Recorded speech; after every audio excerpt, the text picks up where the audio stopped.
Hi అండి. అందరికీ నమస్కారం అండి. ఫ్రెండ్స్ మనకి ఇప్పుడిప్పుడే మరొక బ్రేకింగ్ న్యూస్ అప్డేట్ అయితే రావడం జరిగిందండి. అది కూడా మోడీకి తీవ్ర ప్రమాదం, పరిస్థితి ఉద్రిక్తత అంటూ ఇప్పుడే మనకొక అప్డేట్ అయితే వచ్చిందండి. అయితే ఇందుకు సంబంధించిన పూర్తి వివరాలైతే మన వీడియోలో తెలుసుకుందామండి. వీడియో మాత్రం ఎక్కడా స్కిప్ చేయకుండా చూడండి ఫ్రెండ్స్. అప్పుడే మనకి పూర్తి సమాచారం అయితే తెలుస్తుంది. ఇక ముఖ్యంగా వీడియో నచ్చినట్లయితే లైక్ చేయండి ఫ్రెండ్స్. ఇక లేట్ చేయకుండా వివరాల్లోకి వెళ్ళిపోదాము. ఇక మధ్యప్రదేశ్‌లోని జబల్పూర్‌లో ప్రధానమంత్రి మోడీ రోడ్ షో జరిగింది. ప్రధాని రోడ్ షోలో అపశృతి జరిగింది. స్టేజ్ కూలిపోవడంతో 7గురికి గాయాలైతే అయ్యాయి.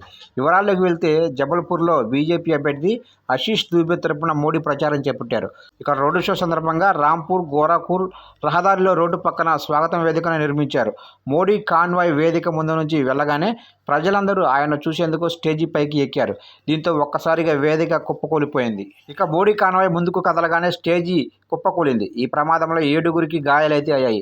గాయపడిన వారిలో బాలిక, పోలీసుతో సహా 4గురికి చేతులకు, కాళ్లకు ఫ్రాక్చర్ అయ్యాయి. మరో 3 మహిళలకు స్వల్ప గాయాలైతే అయ్యాయి. ఈ ఘటనతో రోడ్డు షోలో కొంతసేపు గందరగోళం నెలకొంది. భద్రతా సిబ్బంది వెంటనే పరిస్థితిని అదుపులోకి తెచ్చారని అధికారులు తెలిపారు. ఇక సాయంత్రం 6:40 భగత్ సింగ్ స్క్వేర్ నుంచి ప్రధాని మోదీ రోడ్డు షో ప్రారంభమైంది. అయితే మధ్యప్రదేశ్ ముఖ్యమంత్రి మోహన్ యాదవ్, స్థానిక ఎమ్మెల్యే రాకేష్ సింగ్, లోక్సభ అభ్యర్థి ఆశీష్ దూబేతో కలిసి మోడీ ప్రచారం నిర్వహించారు. ప్రధానమంత్రి మోడీ రోడ్ షోకు కట్టుదిట్టమైన భద్రతా ఏర్పాట్లు చేశారు.